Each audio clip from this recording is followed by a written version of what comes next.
Hi everyone, and welcome to my Supermoon forecast for the upcoming full moon in Capricorn, which happens on June the 24th, 2021. So we're going to look at a couple of things, mainly from an astrological point of view, but we are going to dive into some of the things like the Sabian Symbol, and later where the sun and the moon will be at the time of the full moon with respect to human design. Now, I realized after I'd done the last human design that for some reason I had flipped around the position of the sun and the moon, so that wasn't very helpful. But anyway, hopefully this time I've got it right, and I've managed to put the sun and the moon in the right gates, so hopefully the information will be helpful and just add another dimension to the astrological forecast. So let's get into things and see what's happening. Okay, so overall themes to be aware of for this particular full moon. Well, first of all, this is the third supermoon in a row. So we had the pink moon in April, followed by the flower moon in May, both of which were in were supermoons. So that was the pink supermoon was in Scorpio, and then the one that followed was the Sagittarius, and now we've got the one in Capricorn. So Capricorn, of course, is cardinal earth, and cardinal earth is a lot more about initiating and taking action. However, the action in this case, I think, is not necessarily going to be about sort of taking command of the outer world. I think it's going to be more about an inner authority, because this moon's themes are very much around emotional mastery and self-containment. So it's about really kind of coming into alignment with what feels healthy, natural, and self-affirming for oneself. And of course that's going to differ for everybody, and it's also about psychological resilience and physical endurance. So being able to keep on keeping on. It's that sense of kind of inner resolve that that we're kind of on the right track, and that we just need to keep going, even though things might not be looking so rosy, externally, but that sort of inner faith and resolve that ultimately things are going to work out for the best. And that's going to be helped by the sun and the moon, which are making some really nice aspects to Jupiter. Jupiter, of course, is retrograde in Pisces. So again, this is internal energy. This is about sort of inner faith, if you like. So I think overall the feeling is going to be one of kind of positive, calm and collected centering, really. So it's about feeling self-sufficient and confident enough to stay centered and to stay calm and peaceful, even though things might not be so dandy on the outside, but kind of arriving at this point where you know that you can kind of handle whatever comes your way, possibly because of what we've all been through in the last sort of 18 months or so. So here are a few Moon and Capricorn themes, just to kind of get a sense of how the moon works in Capricorn. And I suppose the first thing an astrologer will point out is that when the moon is in Capricorn, it's considered to be in detriment, because it is the opposite sign to Cancer, which is where the moon obviously rules the sign of Cancer. So the moon doesn't always work terribly. It's not always as comfortable in Capricorn, because Capricorn forces us to kind of do a bit of adulting and to sort of really take steps to master our emotions rather than kind of wallow in them. So a lot of Moon and Capricorn themes will center around accepting responsibility, emotional fortitude and self-restraint, self-reliance, and also respecting limitations and boundaries, so having good boundaries ourselves, but also respecting the boundaries of others. Now the Sabian Symbol, of course, the Sabian Symbol is where it's the degree of the zodiac, this is the tropical zodiac, that the moon will be in when it opposes the sun to make the full moon. So in this case we're talking about the 4th degree of Capricorn, i.e. 3 degrees Capricorn, and the Sabian Symbol for this is a party entering a large canoe, and of course this is crossing a body of water. So for me this is very much about two things. Firstly, it's about teamwork, because you've got a party of people that are kind of going out on a canoe, and secondly, it's a large canoe that is kind of sort of traveling over water. So there's this sense of either making a journey of some kind with a group of people, perhaps traversing kind of you know, having to traverse difficult times. So if the water is stormy, or you know, the waves are choppy, there's the sense of all kind of coming together and you know, all doing our bit to make sure that we kind of make it. So there's that sense of teamwork and people all kind of pulling together. And then there's also the sense of journeys of discovery. So setting off on an adventure with a couple of people that are sort of your besties. And it's interesting because, as we'll see when we look at some of the other aspects of this full moon, there's a strong theme around bonds, and particularly bonds of loyalty and bonds that outweigh or kind of outlast you know, kind of the test of time, if you like. They stand the test of time. It's about bonds of people that are there through thick and thin, if you like, and people who've almost made a promise or a vow to each other and who honor that promise or vow. And again, that's another big theme that we'll see coming through in this full moon through things like the fixed star aspects. But you might want to pause the video and have a look at the keywords and the caution, which come from Linda Hill's Sabian Oracle, just to see if anything else kind of resonates with you on an individual level. Okay, now we've come to the chart for this supermoon, and a couple of things that are interesting. So first of all, we can see the moon here in Capricorn at 3 degrees, and opposite, of course, is the sun in Cancer. So I don't know whether you can see this, but we've got Jupiter here retrograde in Pisces, and Jupiter is actually making a sextile to the moon, and it's making a trine to the sun, because of course they are both in water signs. So this is a kind of earth-water dynamic that's very positive. And so for me, this is going to sort of add a really nice, optimistic, expansive, feel-good vibe to this particular supermoon. It's not going to be as dramatic or as sort of triggering as the last supermoon, you know, which was you know, also an eclipse. That's that supermoon in Sagittarius, which I think was quite emotional, and a lot of people got caught off guard, but you know, because of the Chiron aspect. So you know, just something to bear in mind, that, you know, this one, although it's likely to be an emotional time, because of course it's a supermoon, hopefully these will be a lot more positive emotions. And of course, given that this is happening in cardinal Earth, I think we are talking about a slightly more muted and subdued energy, a bit more matter of fact than, you know, the sort of choleric and the sanguine temperaments that you tend to get with air and fire. So that's also something that should kind of temper reactions and keep people a bit calm at this time round.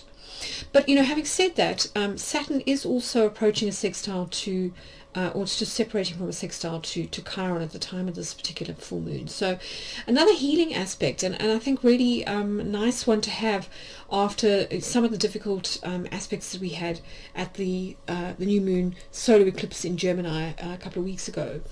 So this one, I think, is really going to help people to just sort of, I hate to use the word heal, because it's so kind of it's a keyword so associated with Chiron, but I think there are kind of opportunities here for us to heal on a social and a collective level. Because I think what we'll see when we come to the fixed star aspects is that we're kind of coming to a tipping point, almost a kind of a point of catharsis or release, where we're going to be able to perhaps finally see the back of COVID and the lockdowns and the restrictions that we've had to endure for, you know, a lot longer than many people thought. And I think that's going to bring a sense of optimism back, where people are going to feel that they can make plans for the future, that they can, you know, travel, that they can look forward to seeing loved ones possibly at Christmas.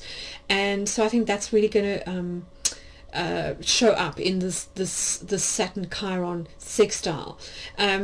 Now Saturn, of course, is also retrograde. We can see a couple of the outer planets are already retrograde. This is because we're going into retrograde season. It tends to happen around about this time of the year every year, where most of the outer planets appear to be traveling backwards from the point of view of the Earth. So this tends to make us slow down a little bit. Things tend to not be as eventful in the outer world, and we tend to spend more time introspecting, sorting, reviewing, going back and looking at things, making tweaks, improving, that kind of thing. So you could find that that's the way that this sextile works, is that you kind of go back and you look at areas previously where you may have been triggered or had wounds, and kind of look at things from a slightly more detached or sort of pragmatic point of view, where you can almost say, oh, okay, so this is where I got triggered, and this is what I wasn't seeing clearly because I got triggered, or this is maybe an area where I need to sort of perhaps work on not overreacting, or or kind of go back and sort of almost retell the story to yourself, so that whatever's happened to you, it becomes less about being wounded and feeling like a victim, and maybe allows you to kind of grow and mature, and to not necessarily toughen up, but just develop a little bit of resilience where perhaps before you felt very kind of raw and vulnerable.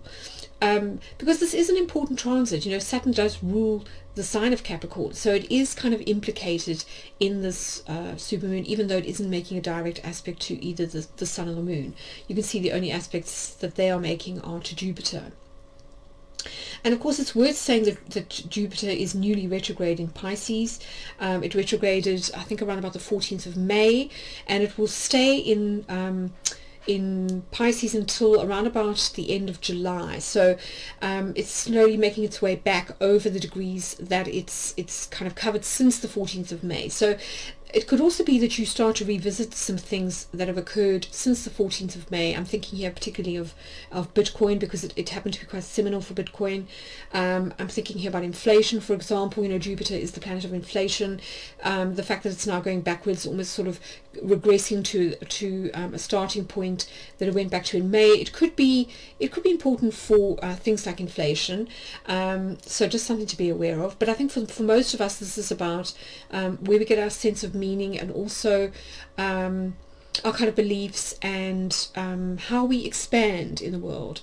So it could be that we can go back now and sort of regain some lost opportunities that perhaps we felt passed us by from kind of mid-May onwards until now.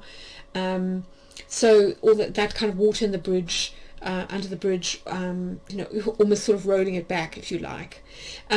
So the good thing about this retrograde is that Jupiter will re-enter Aquarius, as I say, end of July, and it will stay there until December. So we'll have a lot of the themes coming back that we had at the sort of during the first half of the year from that Jupiter-Saturn conjunction that we had in December of 2020. And I think that's going to be very good for, again, things like technology, disruptive technology, possibly Bitcoin, although I think that will be a slow-moving kind of thing. It's not going to happen overnight. Certainly not until Jupiter goes forward again. So just kind of something to bear in mind. And of course, Pisces is a very soft, philosophical, spiritual, compassionate, in sort of transpersonal sign. So it's very much about how we connect with the collective. So where we see ourselves within the greater scheme of things. So again, if we've had this, can kind of give us an opportunity to kind of go back and think about, what role we kind of play. And I think I talked about that a little bit in the last forecast I did around human design, and finding out, what your human design is, and how this can often tell you what your purpose is. And I think Jupiter is very much a planet concerned with that. So again, if you haven't had your Gene Keys profile or your human design profile done by a practitioner, I do recommend having it done, because it can really solve a lot of kind of moments of anguish, and narrow down your options so that you are less kind of overwhelmed by too many choices, and you can kind of get a lot clearer about where you want to head, which I think can be very helpful. So those are the main kind of aspects happening. It's kind of quite a pared down and pared back moon phase compared to that last new moon solar eclipse that we had, which was so busy and had so many aspects associated with it. But I think that's fair enough. This is a 2-week cycle as opposed to the 6-month cycle of the eclipse, so that's kind of as it should be. So I think overall, it's always worth remembering that what we're doing is we're kind of reaching a sort of a climax point, and then we are releasing, letting go of, closing out, concluding, and getting ready for the next new moon phase that will happen in July. As always, I'm sure you're kind of wondering, well, where does the strawberry supermoon happen in my chart? And so, as usual, I've created a cheat sheet that you can stop and have a look at. You can just press pause. So just a quick kind of heads up of how to use it. At full moons, we are talking about 2 signs. We're balancing the sun and the moon, which are on opposite sides of the earth. So they're going to be in the opposite houses in your chart, and they're also going to be in opposite signs in the zodiac. So for example, you find your rising sign. So if your rising sign is Aries, then this is going to tell you essentially what the moon is highlighting for you. And then if you look to Libra or the opposite sign, this is going to tell you what the kind of the correlating area of life is asking you to balance. So this, it's kind of balancing out of that light and dark, masculine, feminine, and of opposite but equally kind of related areas of your chart. So you can see, for example, with Aries, we've got kind of work-life balance, because we've got Libra ruling family connections, parents and home on the one hand, and Aries ruling career, life goals, direction, etc., etc. on the other. So you can see it's very much about restoring work-life balance. So that's kind of the best way to sort of read the chart. But anyway, I'll leave you to pause and have a read at your leisure, and I'm going to carry on with the forecast. So we now move on to the fixed star aspects, and although there aren't any particular aspects to the sun and the moon themselves, we do have 2 very important fixed stars happening on the nodal axis. So I think this is important because the nodes, as you know, are actually they're just hypothetical points that indicate where the paths of the sun and the moon cross. So they are very much associated with and linked to the luminaries themselves. So on the north node, we've got Aldebaran. Now this is a fixed star that's in the eye of Taurus the bull. So it's very much associated with masculine strength, consistency and staying power. It's about focus in many ways. And what's so interesting is that if we go back to sort of the Persian times, which is sort of the empire that took over from the Babylonians, sort of at around about the time that astrology was really sort of morphing from a system that was used to tell the fortunes of kings and of empires, and move into a stage where it was becoming more about individual horoscopes and things. So under the Persians, and this is a tradition they inherited from the Babylonians, they had 4 fixed stars that were linked to the cardinal directions, and that was because at the time, due to precession, these lined up with the equinoxes and the solstices. So Aldebaran at the time was called the Watcher of the East because it lined up with the vernal equinox, so the spring equinox. And so for that reason, it tends to be associated with the Archangel Raphael and with healing. But in terms of the mythology, Bernadette Brady talks about how it was associated with the god Mithra, who was famous for slaying the bull, and the equivalent in Zoroastrian terms, which was Ahura Mazda. So one of the aspects of both Mithra and Ahura Mazda, aside from their kind of their slightly more warrior aspects, is that they were the lord of contracts.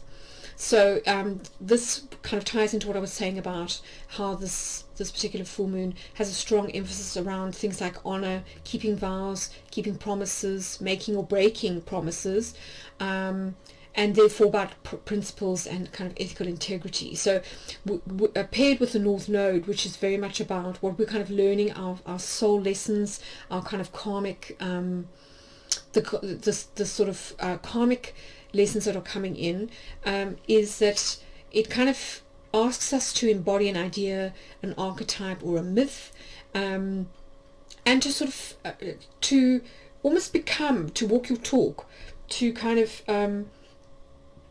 if you believe something quite strongly, or you feel that you feel a strong pull to a particular system or belief system or way of doing things, then you're almost being sort of challenged to try and embody that. And of course we all know that's kind of the hardest part of any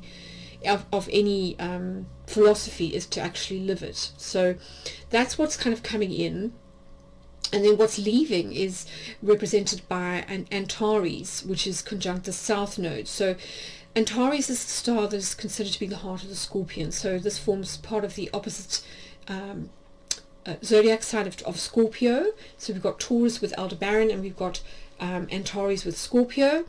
So Scorpio, Antares here used to be known, it was also a royal star of Persia, was known as the Watcher of the West, and it was therefore associated with Archangel Gabriel, which is of course the angel of the emotional body and of the heart.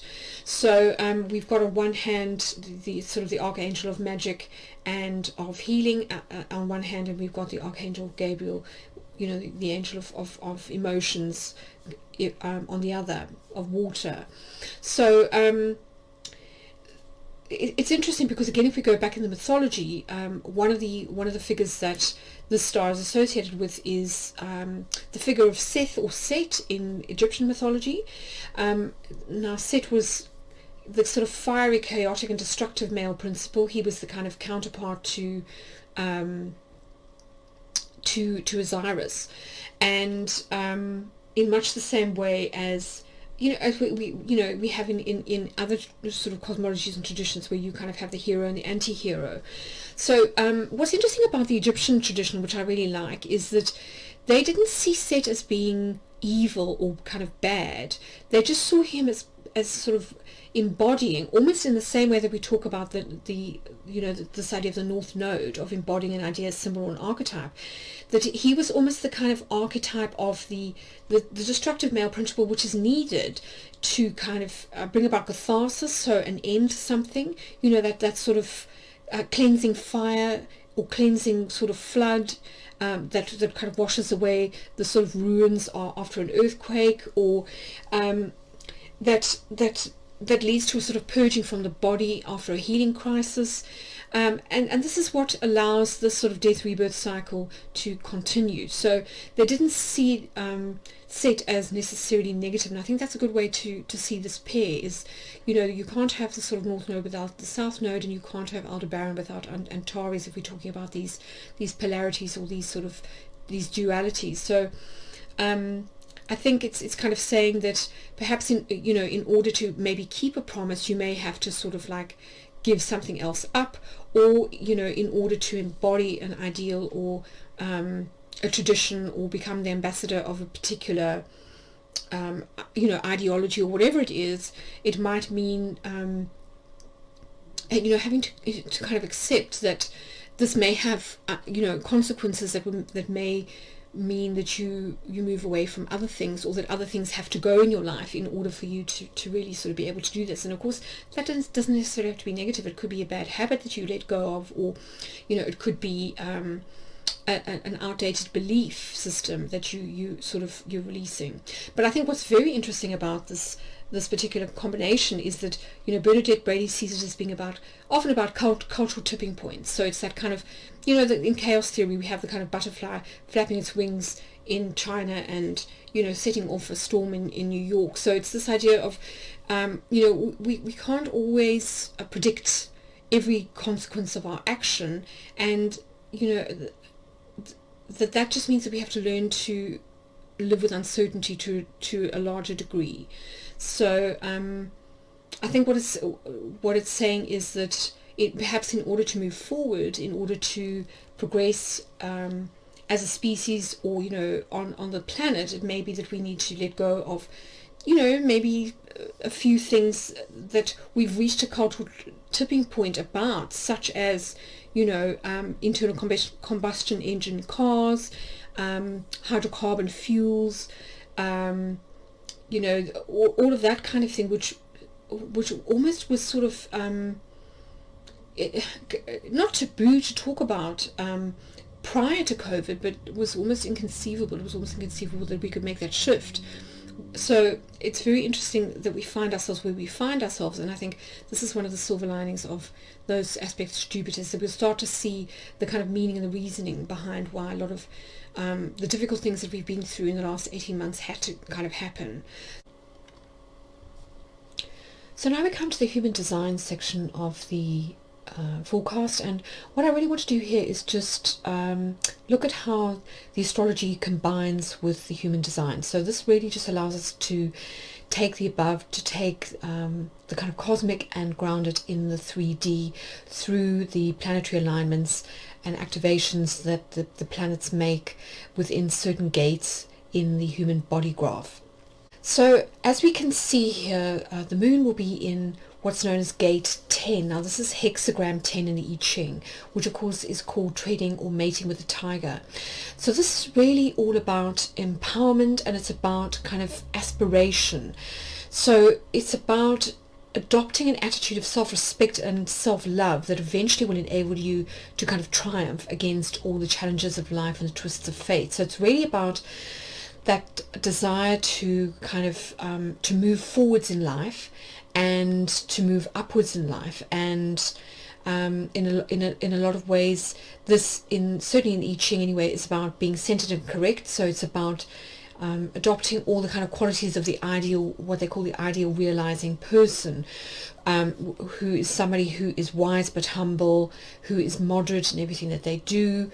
And so I think this really fits very well with the idea of Capricorn, which is very much a sign that's not, in its kind of purest sense, is not about kind of making a sort of drawing a lot of attention to oneself or being overly kind of grasping. It's more about a kind of more of a humble attitude. And it's interesting that we're talking about what they call treading, which is walking in the footsteps of the tiger.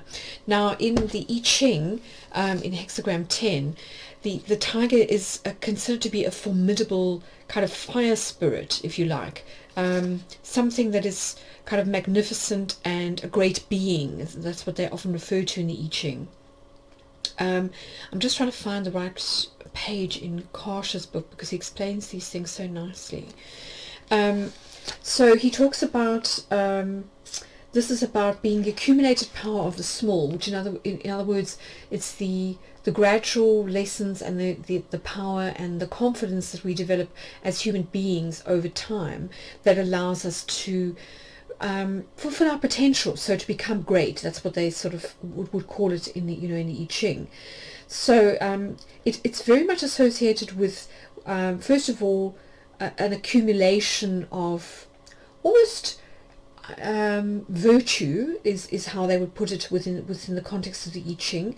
It can be also about an accumulation of kind of life lessons, and I think in this case it's about an accumulation of wisdom and self mastery that kind of helps us to build inner confidence.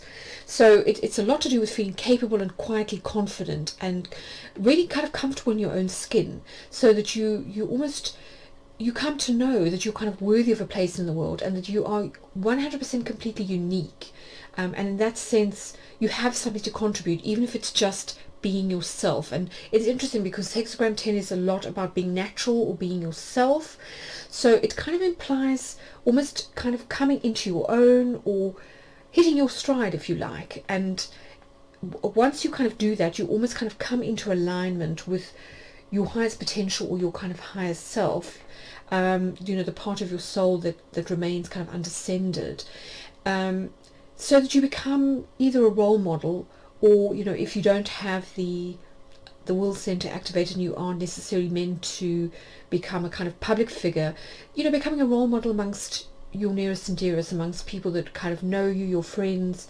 neighbors, that kind of thing, just kind of shining. It's almost just not necessarily aspiring to be a leader or any kind of role model, but just commanding respect, if you like, because you're kind of radiating this aura of self-confidence, self-respect, and kind of inner authority. So where exactly does this sort of happen within the body graph? Well, as we can see, Channel 10 is here in what they call the G center. Now, this is the center associated with identity. So it's most strongly, if you were to talk in astrological terms, it would be the first house or the ascendant. So this is really the center of kind of self-identity, love, and a sense of where you kind of want to go, in life, what you feel you're here, not necessarily to do, but just what you're here to experience, I suppose, is the best way of kind of put it. What makes you unique, and it's almost that sort of sense of self-awareness that we as human beings have, that consciousness, that initial consciousness that brings us into being. And if you look at the identity center, it actually contains hexagram 1 and 2, which of course are the primal hexagrams that begin the entire cosmology of the I Ching, and they're very similar to the Pythagorean monad and dyad, which are of course the 1 and the 2, which begin the sequence of numbers that then lead to the rest of creation. So this is the kind of the masculine and the feminine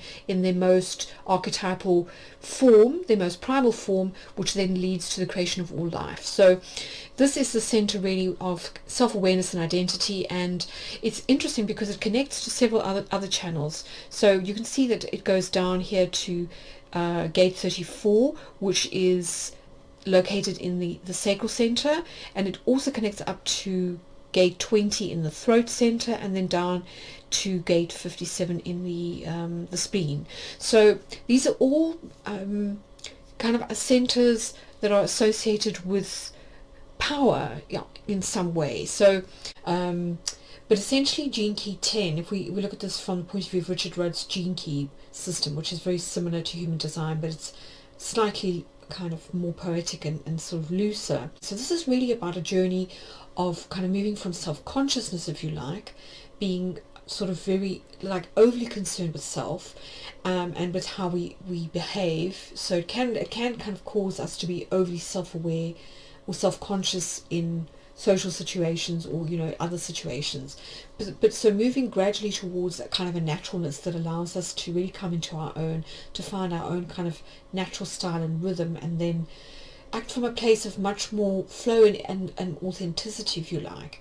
So really it's about self-love and self-fulfillment, and how your actions then flow from that. So in order to be fulfilled, your actions and your interactions need to be in accordance with your appreciation and love of life, and your own particular way of navigating that. Now, its programming partner happens to be Gene Key 15, which is where the Sun is going to be. So the Sun in Cancer will be here in gate 15, which is also Gene Key 15, and this is about Richard Rudd talks about this as about flowering. It's about really blossoming, fulfilling your highest potential. Sometimes it can be about merging with your highest self, but it's really about kind of reaching a kind of your highest potential, really. So the two, the Sun and the Moon, are in some really kind of pivotal places. On the one hand, the center that's very much associated with our kind of human identity and survival, our kind of our aliveness, if you like, our being. And then the Sun is very much in a center that's about a sort of more of a kind of a spirituality, if you like. So although the G center is supposed to be the center of the soul, it's supposed to be where the seat of the soul is. I don't know if I would agree with them when they say that this is the seat of the higher self, because this is usually sort of reached through the crown chakra, and someone like Plotinus would argue that the soul doesn't fully descend into the body. It's only a part of the soul that descends into the body, but there's a part that remains undescended, and that is the higher self that we connect with through the crown chakra. So if we consider this in relation to the overall kind of energies and messages that we are getting coming through with the full moon, I think that it's really kind of talking about becoming more self-aware, and ultimately self-love. And so this is, I think, that kind of confidence that we were talking about, that I think is likely to arise at this time. Kind of complete self-acceptance, sort of realizing that, gosh, I've actually made it through a very difficult time, and I've done it to the best of my ability, and hopefully with grace and kind of awareness. But even, if you haven't, I think that those sextiles to Jupiter will really kind of help us to forgive and to realize that, we kind of did the best that we could at the time. There's that Maya Angelou has that saying, when you know better, you do better. And I think that that's very true of the energies at this full moon, particularly, in relation to Jupiter. Now, Jupiter, interestingly, is in gate 55, which is all about abundance.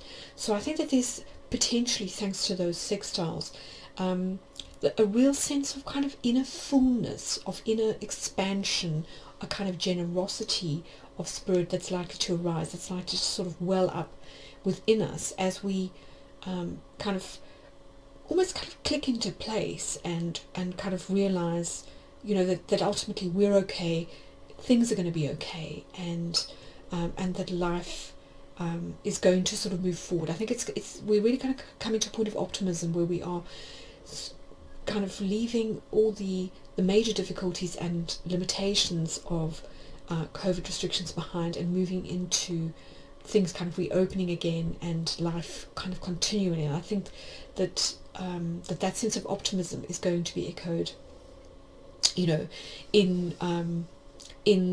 the astrology that's around at this time. I think it's a real kind of turning point, if you like, which feeds back nicely to the fixed star aspects and and the stuff that we saw there with the nodes.